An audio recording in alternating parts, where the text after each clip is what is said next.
Nostrand and Otto have found themselves aboard of a transport ship known as the Gavel, which is on its way to one of the many converted planets by the five houses of the Star Supremacy. This planet, known as the Dark Sentencer, is a prison, a hellish home to those who've decided to lead a life of crime. As the Gavel nears its final destination, Nostrand's mind returns to the day his life became forever changed. A robbery of a bank with his fellow unheavenly creatures had turned sour. His love, Naya, gunned down out of his sight in the rear of the bank, forcing him and Otto to escape before they, too, are killed or captured. Years were spent looking for answers as to what truly happened that day, and had led him here. Otto had grown annoyed by his friend's crusade to know what had happened, and revealed to him that he knew the truth. It was Otto who pulled the trigger that ended Naya's life. As the two men were freed from their bounds, falling to the planet in a futile gesture, they tried to kill one another before fading from consciousness and landing in what would be their new home. Nostrand awoke as the spikes of a rusty metal wheel pierced his boot, waking and pissing him off in the same motion. He lifted his head up from the foreign floor, pewter dust caked onto his right cheek. Time had passed, but how much, he couldn't say. The rickshaw that had run him over continued on, a moving hunk of clanking, mismatched appendages and desperate parts that made it look more like a torture device than a way to get around. "You almost took off my leg, you arsehole," Nostrand shouted at the driver, a cyborg with unusually thin arms. "I thought that you were dead," the driver retorted, speeding away as he waved off the incident. "You'll wish you were." Nostrand stood up, realizing he'd been lying in the middle of the street. He considered the driver was probably right in thinking that he was roadkill. He certainly felt like it. Around him, makeshift vehicles whirred and whizzed, some taking to the air, but most, pieced together in hidden warehouses with stolen parts, were confined to the prehistoric sentiments of the ground. From his vantage point, the planet seemed to consist of levels bored down inside from the point of impact at the top. An open channel appeared that surrounded the airspace within the layers of each city, each looking to be its own urban metropolis. He could only glimpse a fragment of the world above and below. The inhabitants of this buzzing cityscape were equally patched together. As far as the eye could see, aliens, humanoids, creatures, and everything in between made their way past seedy establishments, and storefronts that, perhaps given a can of paint, might pass as a respectable small business.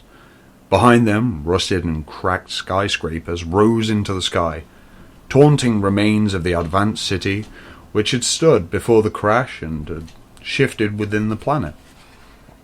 That no one had bothered to remove the old before building the new was rather poetic.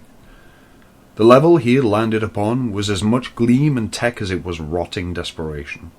The only considerable sources of light were artificial. A spectrum of colours beamed out from shadows, neon screaming to pay attention to whatever illicit activity or illegal wares were being peddled through the doors. A fight had broken out in the corner between an anthropoid female wearing a vest made of galvanized steel sheets and a teenage beast with beady yellow eyes. Unidentifiable screams stabbed through the heavy smog that the city seemed to wear like a winter coat. This place was a decoupage, living clips of newspaper and magazines haphazardly pasted on top of each other by a not particularly steady hand. In fact, the hands of criminals had constructed this city, and the integrity of everything within it mirrored that of murderers and thieves.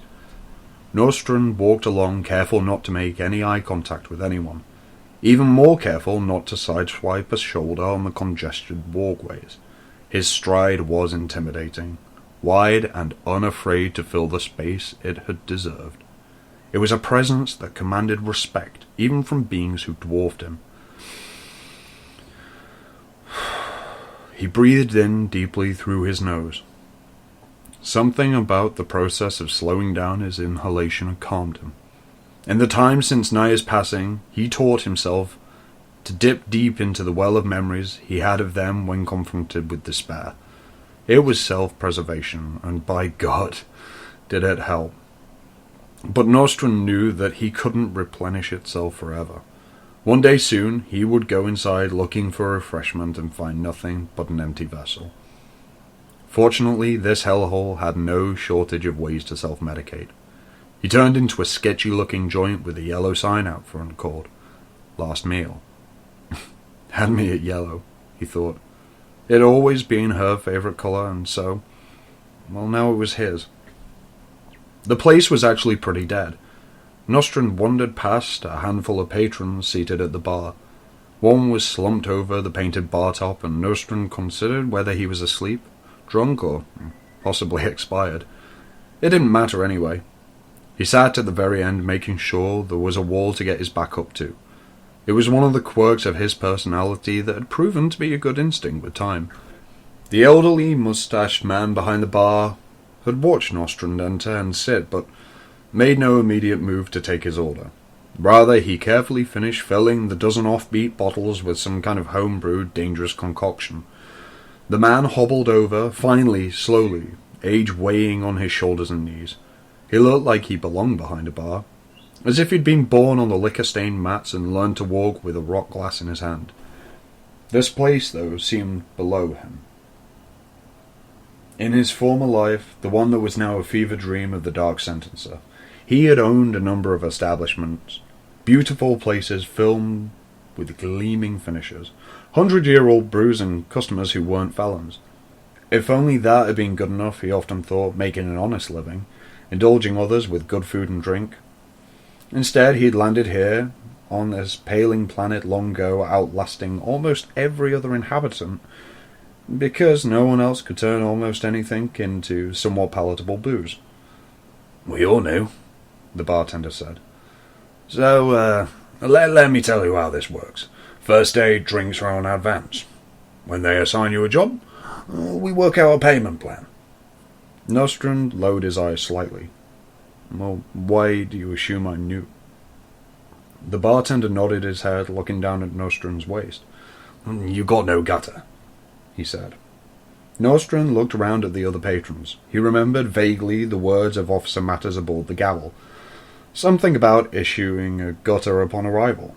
Everyone else seated at the bar was wearing what he assumed must be one. A steel circle in the middle resembling the blade of a fan, only sharpened. The device seemed to be less of an accessory and more a part of their bodies, like a dangerous appendage. "You better get in touch with your officer, son.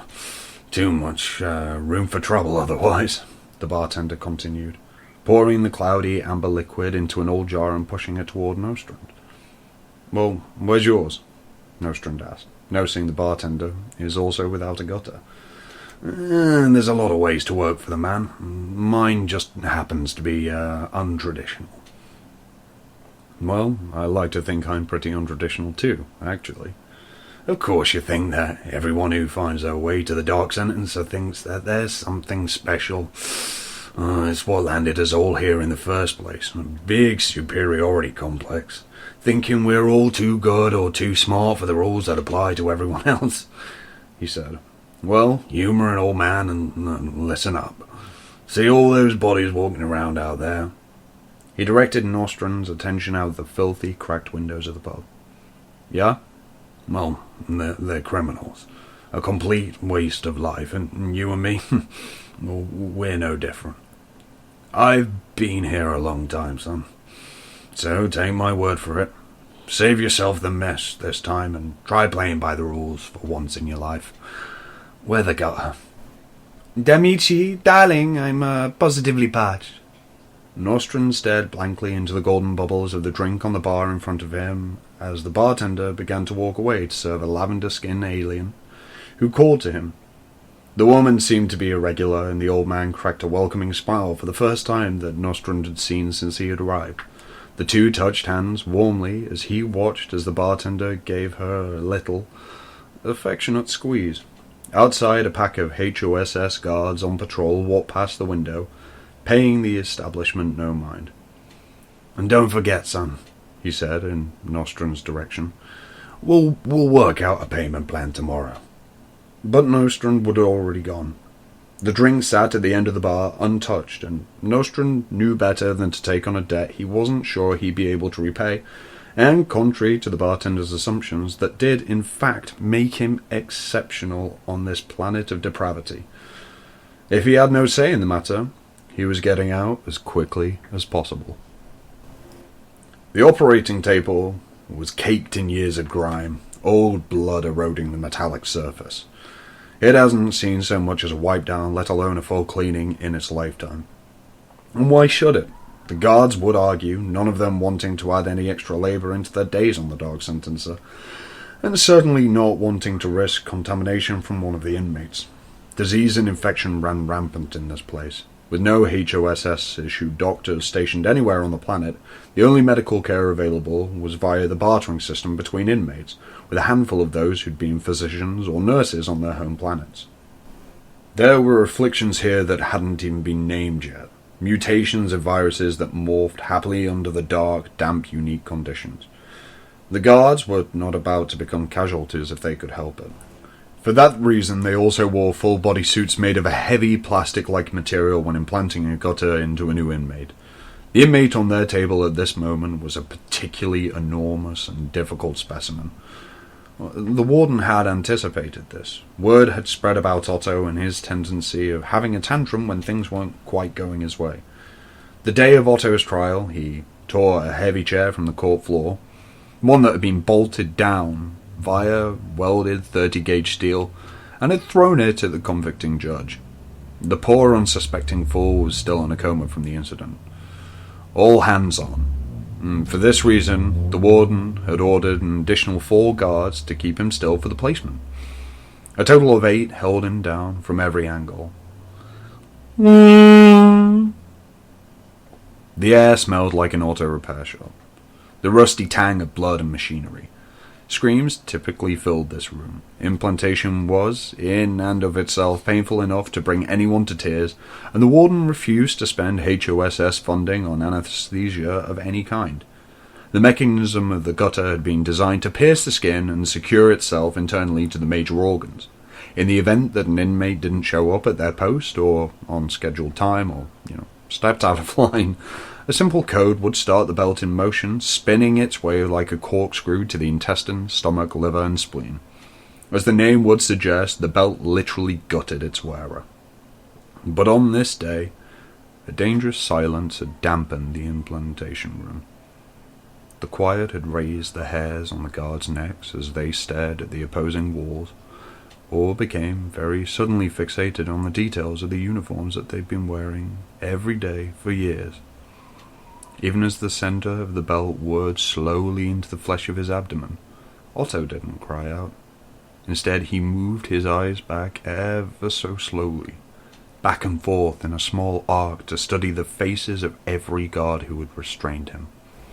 He'd forever been fixated on details, able to memorize the minutiae of things he'd read or seen with ease. It made his father, the original owner of Otto's short temper, crazy. When Otto was a boy, his father was obsessed with a game called Clarisy, an activity played like roulette or dice, only each player used a small, claw-like scoop to toss a series of egg-sized balls back and forth. Well, the rules are fairly intricate, but Otto had memorized the playbook. Even at 9 years old, he spent most of his nights sitting in the corner of his father's dim basement, awake at an hour most kids were just getting ready for school, which he would never attend, while a group of loud, booze-soaked men moved the ball maniacally across the table until sunrise. There would always be money on the line. Otto never understood how much, and one particular night that amount was higher than his father had imagined, and he'd been celebrating with harder substances than usual. Toxic, angry things that had to be dripped into an eye or slipped into a vein. His father had grown sloppy in the game, and when he called Otto over to the table, another set of eyes to confirm that a questionable play had been made legally, the child couldn't help but showcase his understanding of the rules. His father had cheated, and it had cost Mr. Kruger the match and a mountain of cash. One violent, reactionary swipe of his dad's Clarisy stick cost Otto the lower portion of his face. The pain was flavourless in comparison to that night. And today, Otto wasn't studying the guards' faces out of habit. He wanted to remember whose heads he needed to remove when he had the chance. As the implantation came to an end, the guards collectively lifted Otto's hulking body, placing him onto a small transport. One of them had punched in a code to the vehicle's control box specifying the coordinates of Otto's assigned dorm. Inmates were given exactly 12 hours of recovery time before reporting for duty. No exceptions. Before Otto could catch his breath, the transport zoomed out of the room and through a maze of unidentifiable hallways. He jerked around in an attempt to see what the thing was taking him to, but he couldn't make head nor tail of any of it. Not that he had any concept of where he was anyway. Otto had only been on the planet for an hour or so before he was picked up by HOSS guards for gutter issue.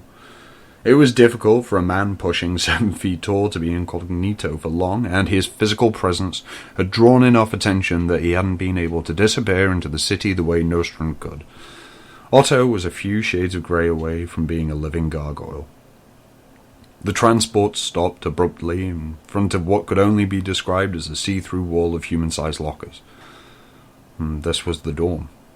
Constructed of glass so HOSS could always keep tabs on what the inmates were up to. It was like a red light district. One could get a glimpse of every move, waking and sleeping. The transport untethered Otto, dumping him out in front of his assigned cubicle before speeding away in the reverse direction.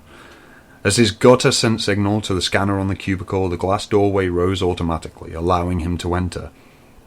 He stepped through the threshold, and the door sealed shut without warning. The inside was tiny, dwarfed even more by Otto's colossal form.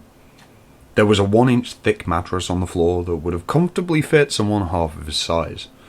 A pull-out compartment in the wall got rid of waste via suction, and that was it.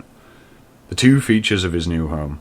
He could barely turn around, and Otto was so exhausted he could hardly see straight. He collapsed onto the paper-thin mattress, the majority of his limbs reaching far beyond it. Without anything to reference for size, it might have looked like an overgrown kid clutching a pillow, but this was no child. It could be argued that maybe this man had never been given the chance to be one at all. His penchant for curiosity was extinguished when he was born to loveless parents that allowed him no oxygen. But Otto could still find joy. It's just the only thing that brought him happiness was vengeance. He wasn't on this planet to work, and certainly not to make friends. And as he drifted into a feverish dream, like counting sheep, he numbered the ways he planned to make Nostrum pay for landing him in this hell because he couldn't let go of some pathetic love. Not even a gutter would stop him. There were no safe spaces on the Dark Sentencer. In the well-lit parts, grueling and back-breaking labour awaited. The kind of work that calloused more than hands and feet. Working for the HOSS was endless and crushing. Loads of mind core energy were transported from the lower levels of the planet every hour and needed to be processed, cleaned, stacked and shipped off-world from the tremendous aerodrome at the top of the planet, which allowed traffic and goods to pass in and out. The pavilion. The aristocracy were impatiently waiting, after all, far away on lush, habitable worlds, in need of energy to power their luxury ships and fuel their lavish appetites. Any attempt to hide in the shadows would expose an inmate to far worse horrors than physical labor. Despite the risk, many still tried to operate beyond the system. Nostrum decided he needed to find himself someone like that. Someone with access to a way out of this place. He had considered the cart that had almost run him down. Where had the driver picked up the parts to piece it together? Maybe he could find a scrapyard and do some smooth talking.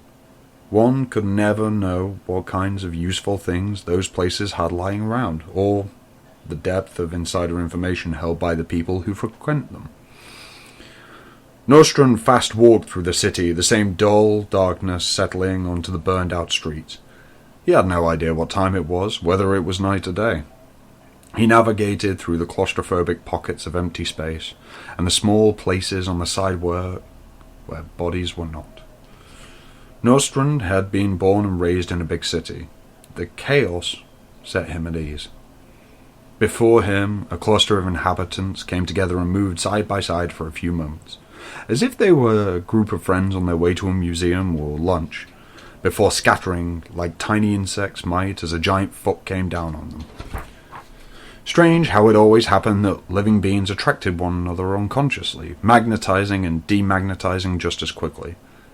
Well, it had been that way with Naya. The universe pulling them into one another. Literally. Nostrand remembered taking a step into the intersection near the park when the bicycle ploughed him down.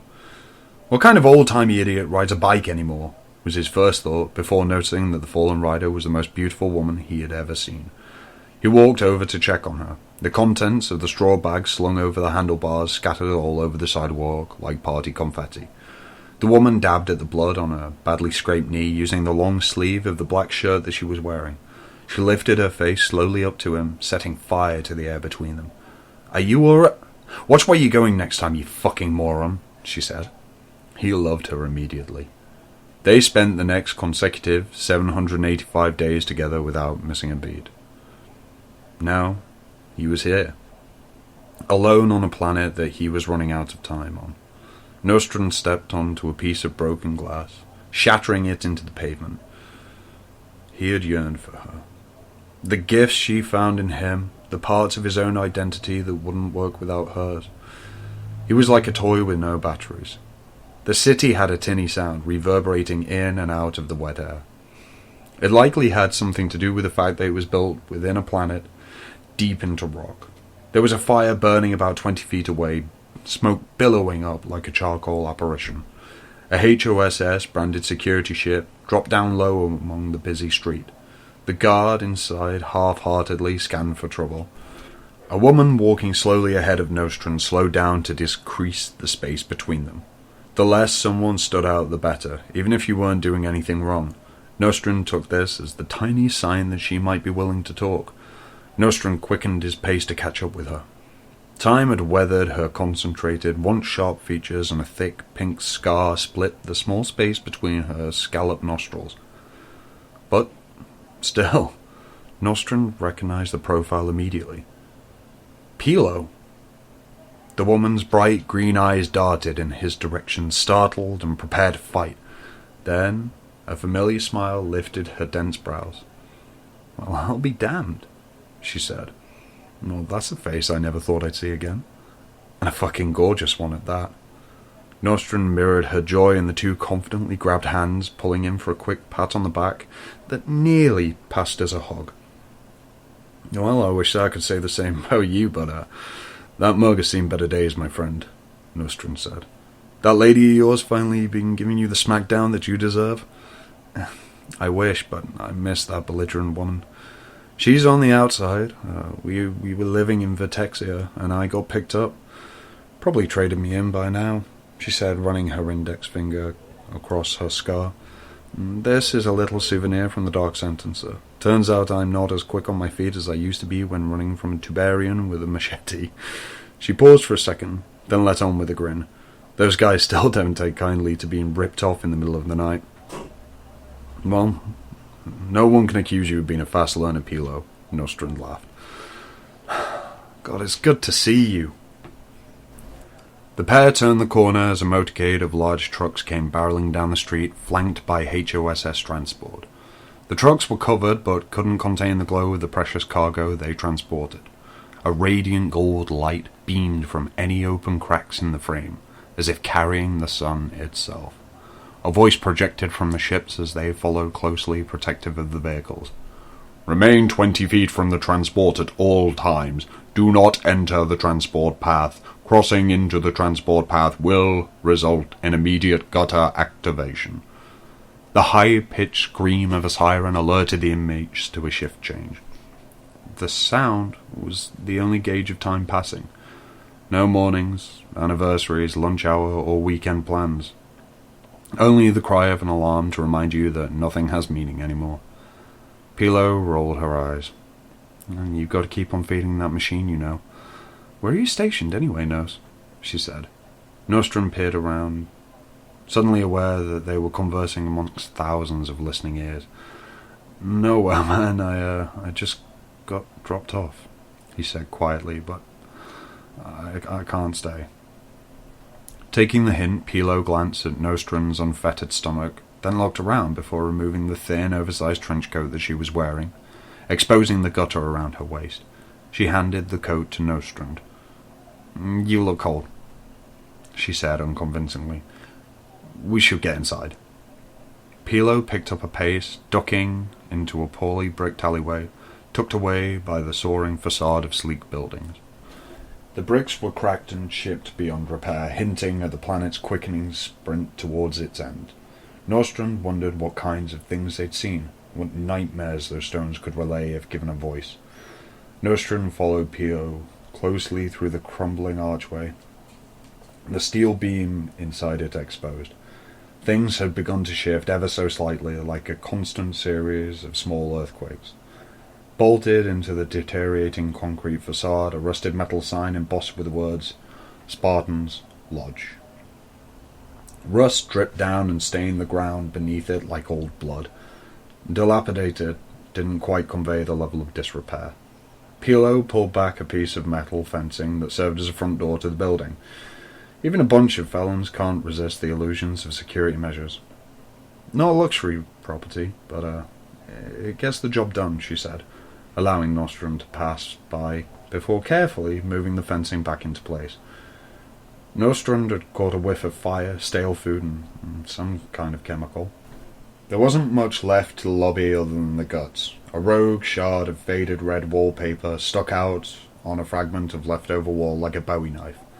In the corner, an inmate with a head full of maroon curls slept on a pile of dirty towels, a webbed foot peeking out. That's Arliss. He moved out to the dorms a couple of weeks ago, and one of us would have shared a room, but considering he's in here for murdering 25 people in their sleep, she whispered.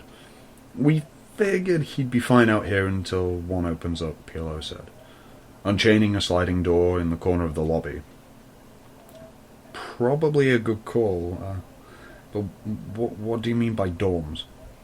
Inmates are supposed to check in with their supervisor when they get here so they can get their belt. Then they're assigned to a dorm. Sounds like college or something, doesn't it? But actually it's a fucking shoebox for criminals. They're watching your every move over there, and the accommodations leave a whole lot to be desired.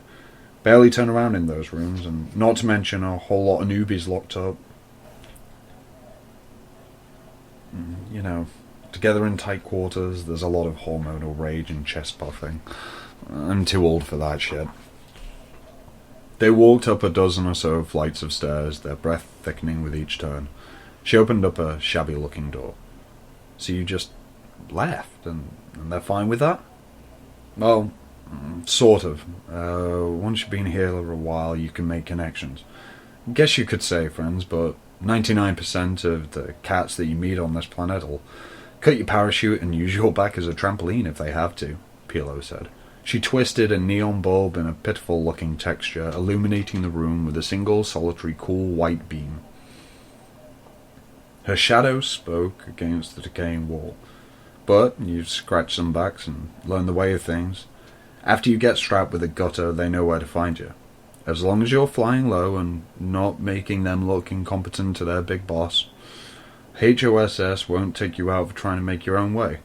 I show up for my shift on time, stack that core until my god hand bleeds day after day, and at some point the only thing that we have to live for is being able to choose where we lay our heads.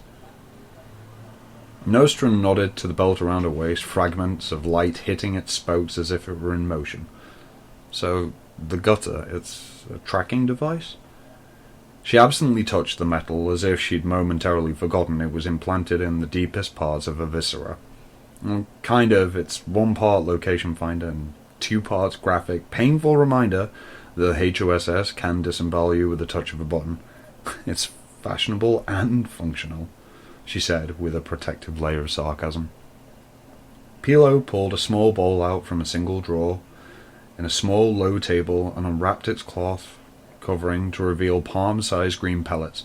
She rubbed one vigorously between her hands until suddenly it bloomed into an open, doughy, grass-tinted baguette. Pablum. The only governmental issue food on the planet, crafted to provide days' worth of nutrition in a single serving. And she held it out to Nostrand. You hungry, Nos? I know that you haven't checked in yet, but I got some extra. Funny how I was always hungry, before I got here, and now I can go days without. It really sucks the fun out of eating when all the food tastes like shit. Well, after that raving review, Nostrum said, pulling a piece at the end of the papillon, how could I resist? He couldn't remember the last time he'd eaten, and his body demanded an offering. It tasted like dried seaweed and a year's worth of chewed gum found under a desk, but Nostrum's stomach finally quietened. Wow, you weren't lying.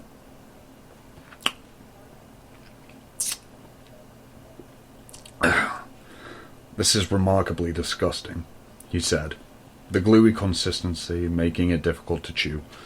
The two old friends chuckled in the low light. There was an old chair in the corner, opposite the crude excuse for a bed. Pilo sits on the edge of the bed as Nostrum chooses the floor, collapsing down with a relieved sigh. 1,000 realizations and questions and regrets exhaled into the quiet. So, you don't plan on checking in with your supervisor, I assume? I can't, Pi. I've got to get back to Rutema. Is it Naya? Did she get sentenced somewhere else when you got picked up? Hopefully Fleuren. I've heard that place is basically white collar. They've got antibiotics and She's dead, Nostrum said, then correcting himself. She could be. Pilo closed her eyes, taking a deep breath in memoriam. Oh man, I'm sorry, Nos. She was something else. What the hell happened? Nostrum shook his head absently.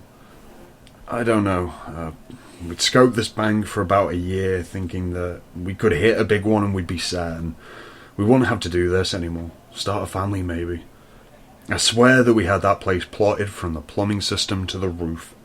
No oversight, no surprises. Otto was on the job with us.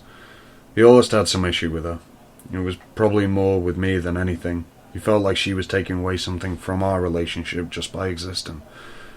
But they were doing okay, and she could make light of anything, and it seemed like he was starting to accept that she was going to be my wife. He knew I'd have picked her over him if it came down to it, he said, staring into the distance before looking back at Pilo. So he killed her. They were in the back hitting the safe, and I heard the shot in the lobby. Otto said that there was a security guard there, and it didn't make sense, but I was too shocked to do anything. He shot her in the head like a can in a fucking field. I didn't even get to see her play. There was an obituary in the local paper, but that was it. And I didn't have anyone but me. Her father raised her alone, and he passed years ago. Who could have written it? No mention of a funeral, no death certificate that I could find, which means that she either died there, alone and terrified, or she didn't, and she's alive on Rutema, thinking I abandoned her. God, she could have believed that I had something to do with it, and I can't live with either of those possibilities, Nostrum said. But the only one I can act on is trying to find her. Pilo was silent, internally struggling with a response. She chewed on the inside of her recessed cheek. A siren wailed outside the thin, safe walls. Her rectangular ears curled out ever so slightly, a leftover ability from a Napoleon lineage. They boarded up windows, made the room feel unrooted and shaky, as if it were rocking gently on calm water. Well, I hope that cold-blooded bastard got what he deserved at least, she said finally. Nostrum coughed. Well, he's a ward of the Dark Sentencer now. I keep trusting that the universe will dole out its own form of justice because I can't risk the possibility of not making it back because of him. Naya deserves more than revenge. She deserves an explanation. Pilo picked up a stiff pillow from beside her and tossed it in Nostrum's direction. You know that'll help in any way that I can, even if it just means a place to crash or food that takes one grade away from actual asshole. I'll put some feelers out there for anyone who might know of a stowaway situation. Gotta say, you probably won't make it outside of the planet, let alone past the warden station, but if you've got no other plan, it could be a last resort, Pilo said. For now, I think that we should get some rest and let our brains figure this out. Nostrum put the pillow behind him against the wall. That's a good place to start, Pi. Thank you for, not trying to talk some sense into me. Never, she replied, settling down onto the mattress. You're a good man, Nos, and one of the best I've known, even if you are a criminal. And wherever she is, I'm sure that Naya knows that too. Nostrum closed his eyes, hoping that that was true. And they slept. Hours later, Nostrum dreamt. He saw Naya as a young girl playing in the sandy yard of a small slate cottage, her skin like enamel in the fading daylight. She sat on the grass, her arms stretched behind her to prop herself up. A winged krakoa jumped across her ankle, rubbing its tiny yellow legs together, playing an ethereal tone. Naya laid back in the black sand, foliage and trees, making their mark, splotches of green paint against the sky. She was alone, but speaking to someone, an imaginary friend created to fill out a lonely hole in her young life. Do you ever think where people go, she asked, when they aren't here anymore? No one answered the question, but she listened for a few moments before continuing. That's a pretty good guess, Sister Spider. Do you promise if you ever go away that you'll find some way to let me know that if you guess right? She paused again, strands of her ebony hair falling, twisted messily out of the patch covering her eye. Then Naya started to laugh loudly, wonderfully, her small childish belly shaking with delight. Without warning, thin black clouds filled the sky, and she looked up alarmed. A bolt of lightning snapped down into the sand beside her. Naya began to cry, searching frantically for her imagined companion who disappeared as silently as she'd come. Sister, where are you? I'm afraid. There could be another way. Pilo's voice hit him like a speed bump. Nostrum jarred awake, setting up as he tried to make sense of the dark room.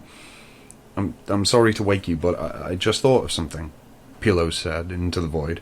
Something a little nuts, but it could be useful. Nostrum was listening. Well, see, there's a faction of inmates here. We call them Windows. She sounded uncertain, almost as if she was negotiating with herself to speak each word. Okay. Mr. Wish, you need to find him. Whoa, wait. Slow down a second. Who am I looking for?